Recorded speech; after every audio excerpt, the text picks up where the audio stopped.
Boa noite a todos, que a graça e a paz de Jesus esteja com cada um de nós, amém? Chegamos ao final da semana, pela graça de Deus, sexta-feira, na verdade agora já nas horas do sábado, e é muito bom poder estarmos aqui reunidos para estudarmos a palavra de Deus, para meditarmos nos milagres que Jesus realizou e está disposto a realizar em nossa vida. Amém? Eu quero convidar você agora a abrir a sua Bíblia no Evangelho segundo São João, no capítulo de número 9. Evangelho de João, no capítulo 9. No primeiro dia eu mencionei que João, ele fala dos milagres de Jesus como sendo sinais. Sinais do quê? Lembra? João, ele tem o intuito dentro do seu evangelho de apresentar Jesus como o Filho de Deus e o próprio Deus. E é por isso que ele começa, inclusive, o evangelho dele dizendo que Jesus estava no princípio com Deus e Jesus é Deus. João começa o evangelho fazendo esta afirmação. E ao longo do evangelho, ao apresentar milagres de Jesus, ele apresenta uma série de sinais. E o que nós vamos meditar hoje, ele está aí sendo o sexto sinal escolhido por João.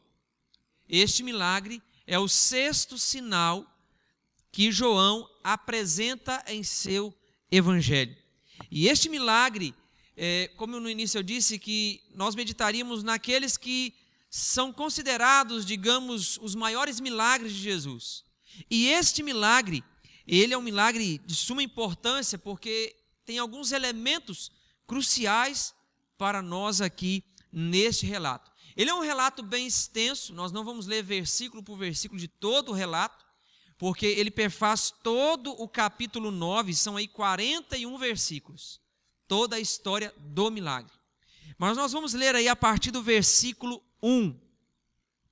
Todos encontraram Evangelho de João no capítulo 9, e nós vamos ler aí a partir do versículo 1. Amém? Caminhando Jesus, viu um homem cego de nascença. E os seus discípulos perguntaram: Mestre, quem pecou, este ou seus pais, para que nascesse cego? Respondeu Jesus: Nem ele pecou, nem seus pais, mas foi para que se manifestem nele as obras de Deus. É necessário que façamos as obras daquele que me enviou. Enquanto é dia, a noite vem quando ninguém pode trabalhar. Enquanto estou no mundo, sou a luz do mundo. Dito isso, cuspiu na terra e, tendo feito lodo com a saliva, aplicou aos olhos do cego, dizendo-lhe: Vai, lava-te no tanque de Siloé, que quer dizer enviado. Ele foi, lavou-se e voltou vendo.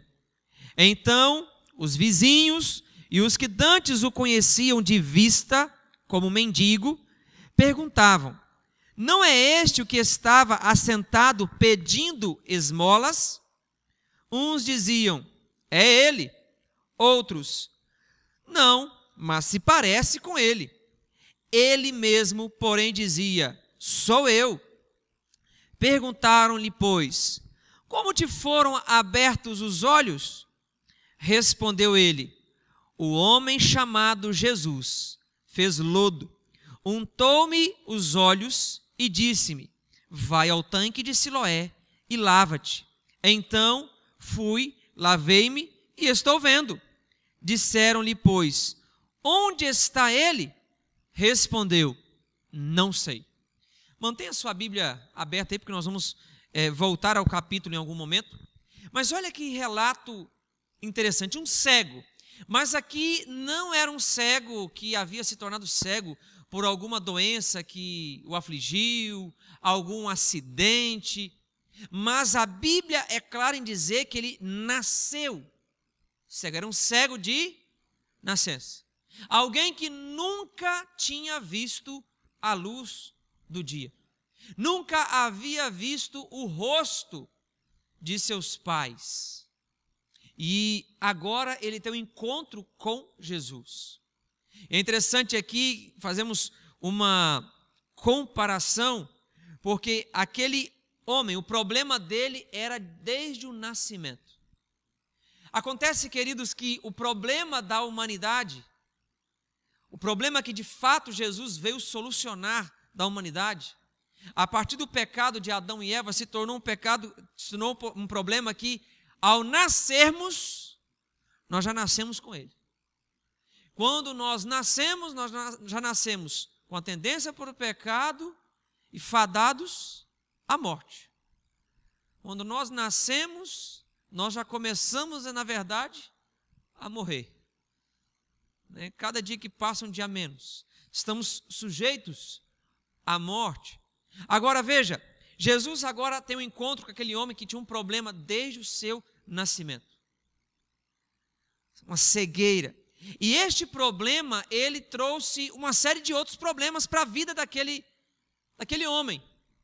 Como nós podemos observar, as pessoas que o viram curado, comentaram o quê? Não é esse o mendigo? Não é esse aquele que a gente via lá pedindo esmola? Mas por que isso? Porque naquele tempo, uma pessoa que era cego, que tinha alguma deficiência, ele não tinha condições de trabalhar. Naquele contexto, não havia cota em grandes empresas para pessoas com deficiências. Naquele contexto, não havia livros em braille. Não havia. Sabe, aquele homem ele estava sujeito a uma situação realmente terrível, a viver pedindo esmolas. Embora ele tivesse uma família, mas ele era alguém adulto já, como nós vamos ver um pouco mais à frente, né, algumas afirmações de seus pais, mas ele agora estava sujeito àquela vida. Além de não ver ninguém, não ver o rosto dos seus pais, não ver a beleza da criação de Deus, ele ainda tinha que viver numa situação humilhante, à beira das estradas, no portão da cidade, talvez, mendigando, pedindo esmolas. Que situação! O problema não era apenas a cegueira, mas o problema era toda a situação que ele estava vivendo. A sua doença o trouxe sérias consequências. Mas agora o intrigante também nessa história é que Jesus chega ali, Jesus vê aquele homem, ele era um cego de nascença, e os discípulos falam o quê? Quem pecou? Esse ou os pais? Olha a situação, ele nasceu com aquela doença. Como é que aquela deficiência seria um problema de um pecado dele? Já começa por aí, poxa. Se ele nasceu com aquilo, ele lá no ventre da mãe dele, ele deu um chute muito forte na barriga da mãe, como é que foi o negócio? Ficou com raiva lá dentro da barriga, chutou a mãe, ele nasceu cego. É uma situação que não dá para conceber.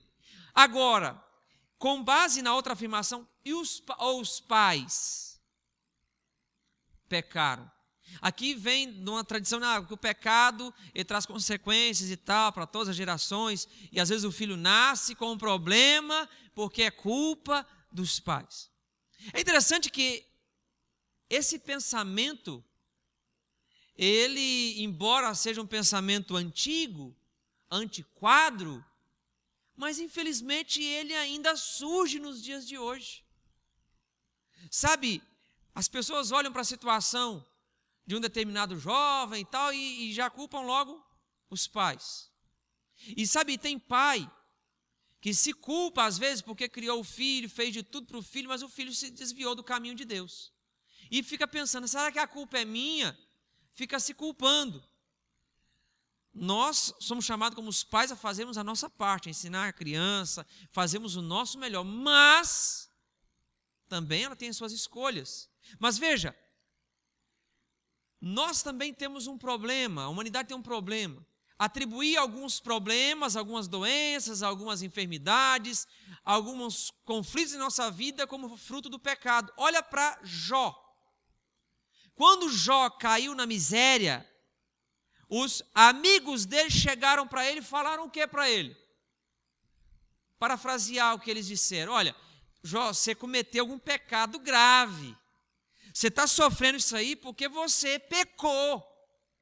Você tem que reconhecer qual foi os seus erros, os seus pecados, confessar, porque esse problema seu aí, isso é fruto de pecado. E tem, inclusive, às vezes, pregadores que afirmam isso. Não, se o indivíduo está na miséria, ele está endividado, ele está com doença, está com um encosto. É algum problema, é algum pecado que está aí, que está fazendo esse problema. Quer ver uma doença que muitas pessoas já atribuíram à falta de fé? A falta de Deus na vida? Depressão. Muitas pessoas já fizeram o julgamento. Não, fulano está com depressão, essa é falta de Deus. Queridos, depressão é uma doença. Quando eu fiz faculdade, eu tive 2 professores que são pastores e são psicólogos. E eles davam aula de psicologia, de algumas disciplinas de psicologia para a gente. E uma das primeiras coisas que eles falaram é quebrar esse paradigma, né? De que depressão é uma questão espiritual. Em alguns casos, possa até ser que por falta de fé e tal, a pessoa tenta, mas depressão não é um problema espiritual. Depressão é uma doença e precisa ser tratada como tal. Quantas vezes eu vi pessoas próximas a mim julgar o outro que está com depressão, às vezes pedindo a morte, e falta de fé. Não é. Aqui os discípulos, eles fazem um julgamento. Quem pecou, este ou seus pais? Aqui o problema do pecado. Jesus dá uma resposta que, lendo no texto em português, a gente fica assim, mas poxa vida, Deus fez esse homem nascer cego, para ele depois de sabe-se lá quantos anos, a Bíblia informa que é a idade dele, ele ter um encontro com Jesus e ser curado, parece meio contraditório com relação ao amor de Deus. Mas quando nós vamos no original do grego, fazendo uma tradução, digamos, um pouco mais fiel, Jesus, ele diz mais ou menos assim, olha, respondeu Jesus, nem ele pecou, nem seus pais, mas, já que ele está cego, já que ele está sofrendo essa consequência por causa da condição que a humanidade vive, e nós agora estamos diante dele aqui, vai se manifestar a glória de Deus na vida dele. Como ele está nessa situação, mas já que ele se encontra nessa situação, a glória de Deus vai se manifestar na vida dele. Sabe, uma vez eu encontrei com um pai que estava vivendo uma situação assim, irmão Geraldo.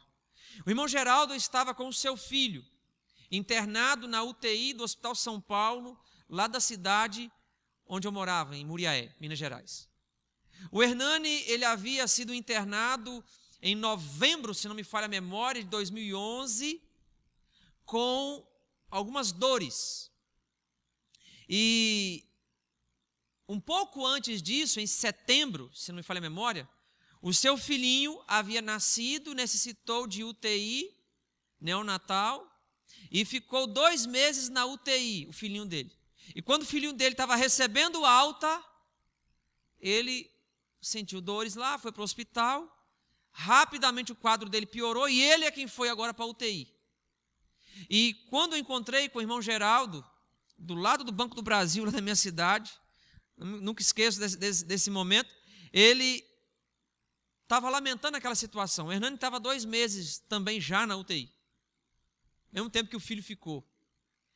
Os 2 pulmões, os 2 lados do pulmão já estavam drenados, os rins haviam paralisado E ele estava no hospital literalmente só pele e osso.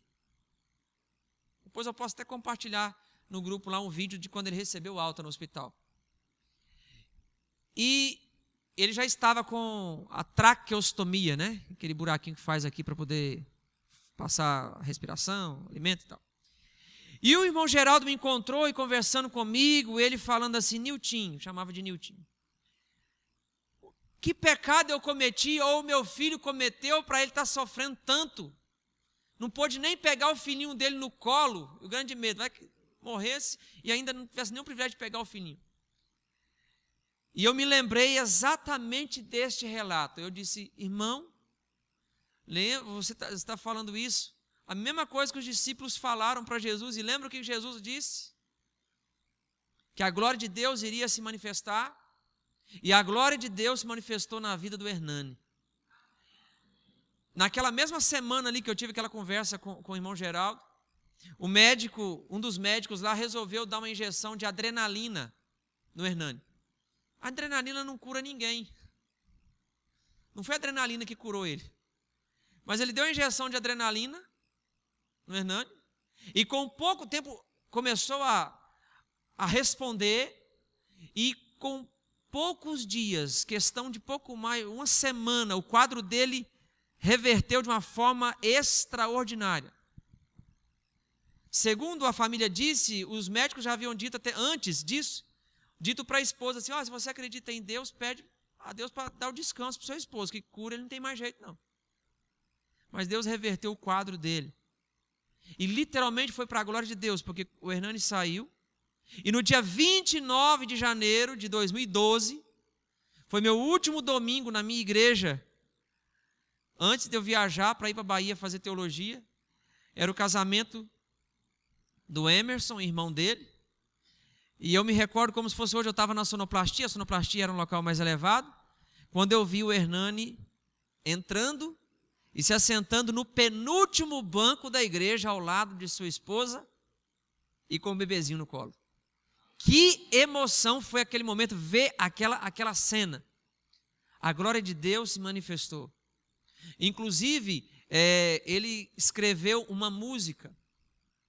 Essa música foi gravada, ele mandou para vários cantores, e teve 2 cantores que resolveram gravar a música, que ele, juntamente com outro irmão da igreja, prepararam. O Deus que Tudo Pode, foi gravado pelo Anderson Freire e o Regis Danese. Ele mandou para alguns cantores e esses escolheram, não, vamos gravar. E está lá no YouTube, se você pesquisar lá, o Deus que Tudo Pode, você vai encontrar. Música que ele, juntamente com outro irmão da igreja lá, prepararam, e está gravada aí com milhões e milhões de visualizações. Deus realizou o milagre. Não foi Deus que enviou a doença. Não foi Deus que fez com que acontecesse aquilo, mas Deus permitiu, diante de tudo aquilo, e Deus fez a glória de Deus dele se manifestar na vida do Hernani, bem como fez se manifestar na vida daquele homem que foi curado de sua doença, que era desde do seu nascimento. Aqui Jesus, queridos, ele é apresentado como um grande médico.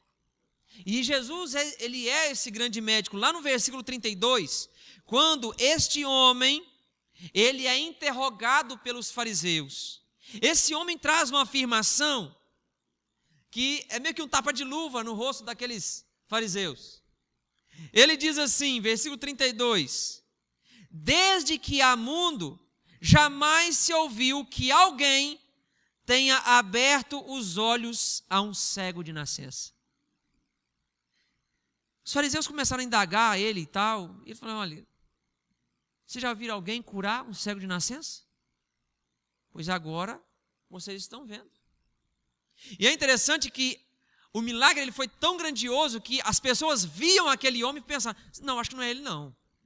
Parece com ele, mas não é.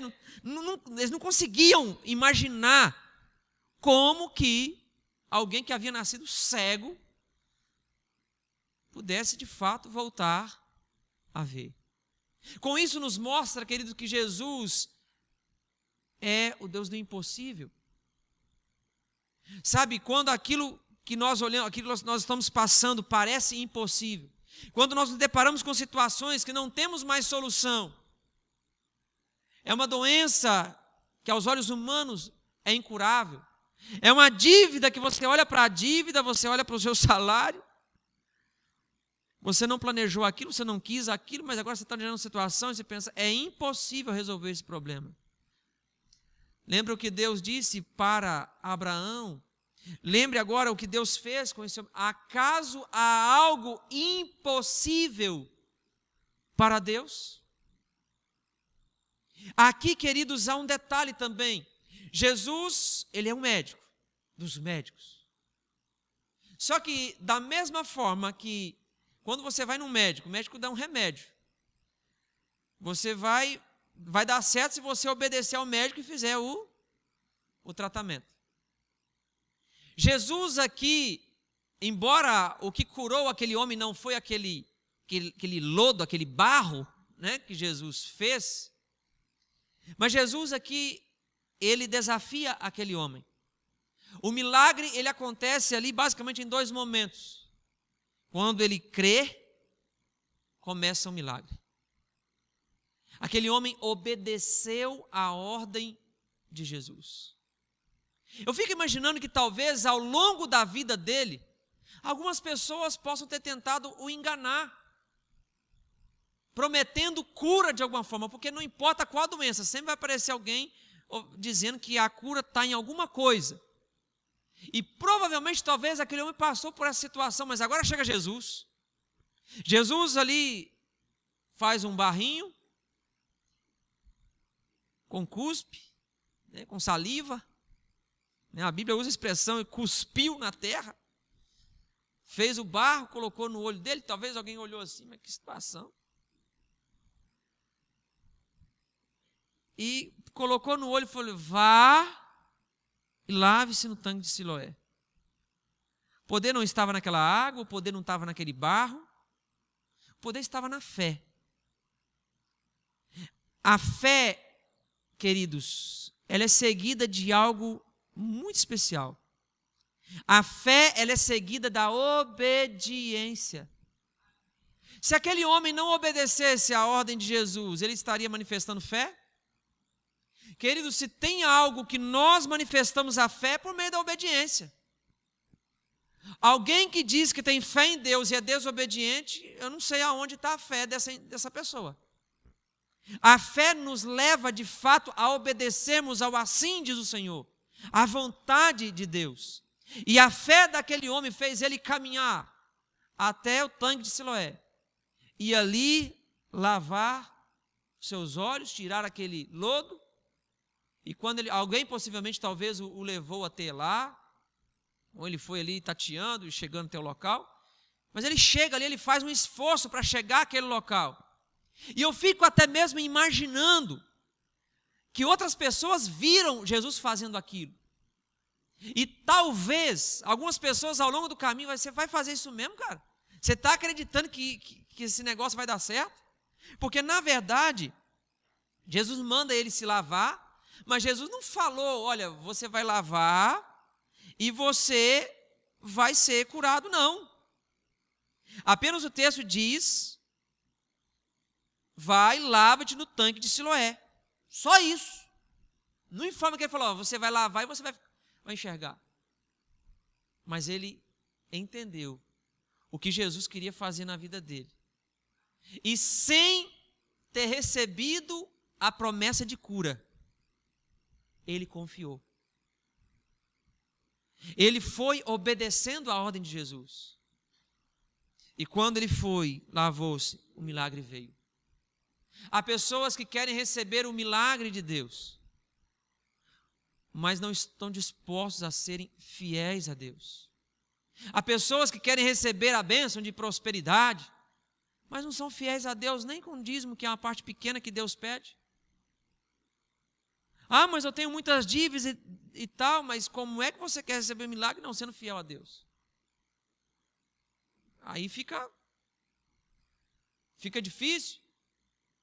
Tem pessoas que querem receber a bênção de Deus na saúde física, mas detonam a saúde. Desobedecem os princípios de Deus do cuidado com o corpo.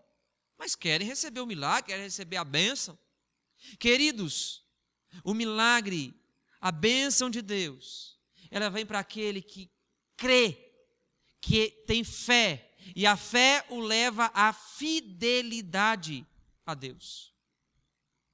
Você tem sido fiel? Um outro detalhe aqui dessa história é que o milagre, embora fosse um milagre grandioso, ele perturbou algumas pessoas. A Bíblia diz que os fariseus interrogaram aquele cego e ficaram perguntando: quem é que te curou? Cadê ele? Até o ponto de chamarem os pais daquele jovem, porque eles acreditavam: realmente, será que esse cara era cego mesmo? Aí chamaram os pais, e os pais falaram: não, ele era cego mesmo, né? A mãe falou: desde quando ele nasceu, ele era ceguinho, nunca viu meu rosto, nem o rosto do pai dele, ceguinho, ceguinho, ceguinho. Ah, mas quem curou teu filho?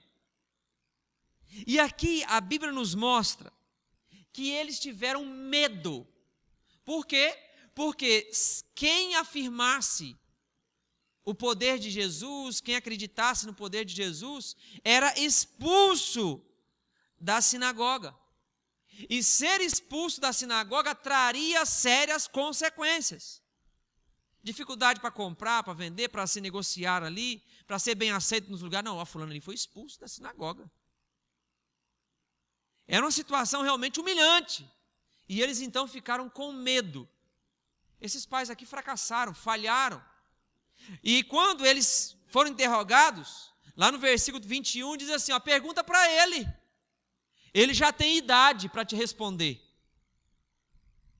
E agora vem a prova de fé para aquele rapaz. Ele então começa a responder.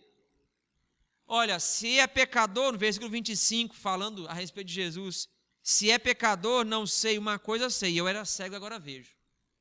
O que vocês estão se interrogando aí, questionando, eu não sei. Mas o que eu sei é que ele me curou. E eu pergunto: vocês já viram alguém, desde que o mundo é mundo, algum cego de nascença foi curado? Pois agora foi, ele me curou. E vocês vão dizer que esse camarada é um pecador?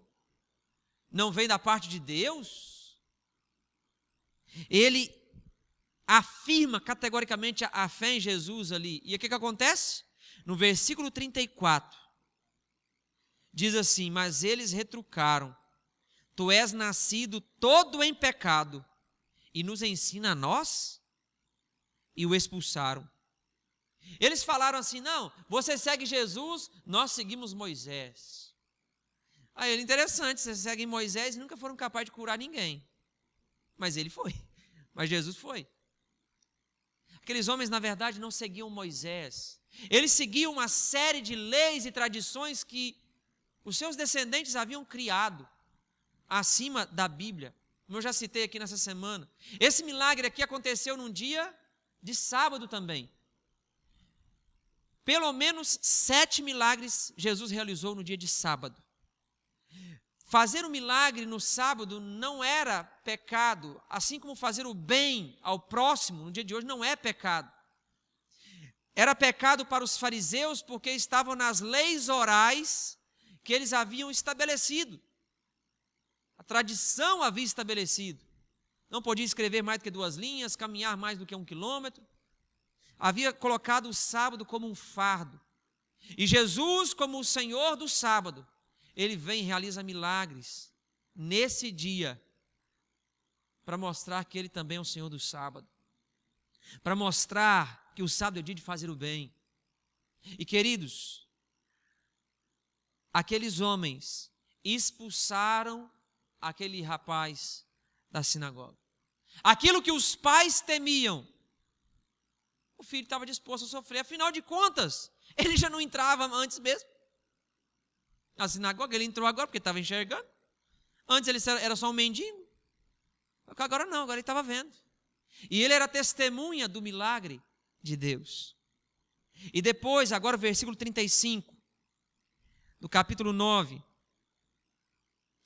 ouvindo Jesus que o tinha expulsado, encontrando-o, lhe perguntou: crês tu no Filho do Homem? Ele respondeu e disse: quem é, Senhor, para que eu nele creia? E Jesus lhe disse: já o tens visto, e é o que fala contigo. Então afirmou ele: creio, Senhor, e o adorou. Prosseguiu Jesus: eu vim a este mundo para juízo, a fim de que os que não veem, vejam, e os que veem se tornem cegos. Alguns dentre os fariseus que estavam perto dele perguntaram-lhe: acaso também nós somos cegos? A carapuça serviu, né? Já viu essa expressão? A carapuça serviu. Aqueles homens olharam para a afirmação de Jesus e está falando de nós. E aqui, queridos, está o nosso grande perigo. O grande perigo de sermos cegos espirituais. Estarmos tão apegados a tradições, a regras, e nos esquecemos do genuíno amor de Deus. Esquecemos de fato da pessoa de Deus. Havia um professor na faculdade de teologia, ele já faleceu, inclusive, pastor Luiz Nunes. Eu nunca esqueço uma frase que ele dizia na sala de aula. Ele diz assim: olha, cuidado, muito cuidado, para não se envolver tanto com a obra de Deus e se esquecer do Deus da obra. Aqueles fariseus, aqueles mestres da lei, eles estavam tão envolvidos com as leis de Deus, e mais com a tradição ainda, que eles haviam estabelecido em cima das leis, que eles haviam se esquecido do Deus que havia estabelecido os princípios. Sabe, queridos, nós temos que ter esse cuidado. Há pessoas hoje que estão cegas espiritualmente.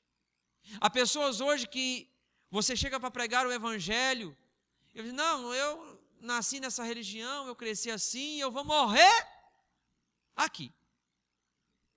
Sabe, eu tinha esse pensamento quando era garoto. E eu achava que enxergava, vamos dizer assim. Até quando Deus me mostrou pela palavra de Deus o caminho de fato a seguir. A Bíblia nos mostra o exemplo de um homem que era como um desses fariseus, Saulo. E é interessante que quando Saulo se converte, Deus deixa Saulo cego. Fazendo, digamos, até uma analogia aqui com relação à cegueira espiritual que ele estava vivendo. Ele estava cego espiritualmente. Mas agora, quando ele tem um encontro com Jesus, ele de fato passa a ver. E sabe qual é a grande bênção nisso tudo? Que da mesma forma que Deus estava disposto a curar aquele cego, que foi ao encontro daquele cego e o curou, que foi ao encontro de Saulo e o fez ver, Deus também está disposto a ir até nós e transformar a nossa vida. A vida daquele homem foi transformada de uma forma radical com aquele milagre. Assim também a nossa vida será transformada de uma forma radical quando nós vamos de fato à presença de Deus. Quando nós permitimos que Deus venha em nossa vida e transforme a nossa vida. Eu não sei qual é o milagre que você precisa. Eu não sei o que Deus precisa transformar, qual seja talvez a cegueira que Deus precisa eliminar da sua vida. Mas uma coisa eu sei, Deus está disposto a transformar você. Mas só que você precisa tomar uma decisão. Você precisa tomar a decisão de entregar a vida por completo nas mãos de Deus. Há pessoas que ficam postergando a entrega da vida nas mãos de Deus. Amanhã nós vamos ter uma linda festa batismal aqui. Uma pessoa vai estar entregando a vida nas mãos de Deus. Nós vamos ter o batismo da Evangelena. Ela vai estar renovando o seu compromisso com Deus. Mas há muitas pessoas que ficam postergando Pessoas que ouvem, conhecem. Não, depois. Não, vou esperar mais um pouco e mais um pouco. A Bíblia nos diz: hoje, se ouvirdes a minha voz, não endureçais o vosso coração. O milagre vem para aquele que está disposto a obedecer.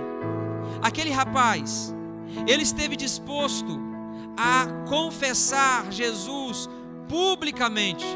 Aquele rapaz chegou diante dos fariseus e disse: eu creio naquele homem, ele me curou. Vocês podem estar questionando o que for, mas ele vem da parte de Deus, ele fez o milagre. E sabe o que a Bíblia nos diz lá em Mateus 10, versículo 32? Portanto, todo aquele que me confessar diante dos homens, também eu o confessarei diante de meu Pai que está nos céus. Mas aquele que me negar diante dos homens, também eu o negarei diante de meu Pai que está nos céus. Pergunto a você: você está disposto a confessar a Jesus publicamente? Muitos aqui, a grande maioria, já confessou Jesus publicamente por meio do batismo. Mas é confessar Jesus publicamente a cada dia, através da nossa vida, das nossas ações. Deus convida você a tomar essa decisão. Nós vamos mais uma vez cantar um louvor especial.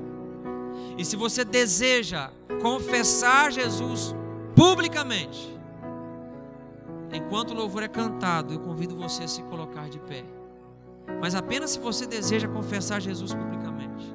Se você deseja colocar a sua vida inteiramente nas mãos de Deus, cante e peça a Deus que faça esse milagre em sua vida.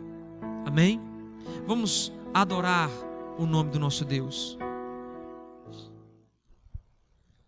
Vamos orar. Senhor Deus, amado eterno Pai, muito obrigado, Senhor, porque os milagres descritos na palavra do Senhor, que Jesus realizou aqui nessa terra, foram milagres escritos, ó Pai, para que hoje nós possamos ter a nossa fé fortalecida. E este milagre que hoje aqui meditamos, é um milagre que vem para nos mostrar que o Senhor é o Deus do impossível, que o Senhor é aquele que vai até onde está o necessitado, para atender às suas necessidades, para realizar o milagre. E é portanto, ó Pai, que nós pedimos que o Teu Santo Espírito venha a nós e realize o maior milagre, que é a transformação do nosso caráter. Que é, ó Pai, abrir os nossos olhos para compreender, enxergar a Tua vontade para nós. Toma-nos, ó Pai, em Tuas poderosas mãos. Guia-nos, abençoe cada um de Teus filhos aqui. Nós oramos no nome de Jesus. Amém. Amados, uma boa noite a todos. E amanhã de manhã estaremos juntos aqui para fazermos encerramento da nossa semana de oração e temos um lindo momento, que é o momento do batismo. Que Deus abençoe a todos.